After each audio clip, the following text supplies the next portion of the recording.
Udalen finantziazioa zaila eta nahasia da, eta halaber ziurtasunak gabea.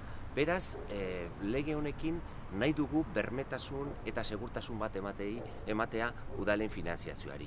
Bi fasetan planteatzen dugu aldaketa. Lehenbizi, lehenengo lege honekin onartuko dena, eta gero, irailean aurkeztuko den beste lege batekin zehaztuko dena.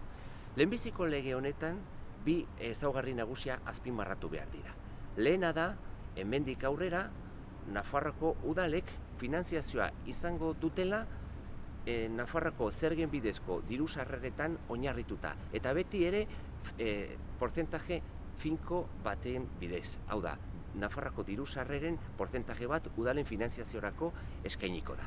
Eta bigarren aldaketa nagusia izango da, orain arte diru laguntzen bidez finantziatzen ziren udalen hainbat zerbitzuak, 03 eta beste batzuk, orain egunetik egunean finantziatuak izanen dira moduloen bidez. Beraz, horrekin bermatuko dugu Nafarroako finantziazioa, udalen finantziazioa.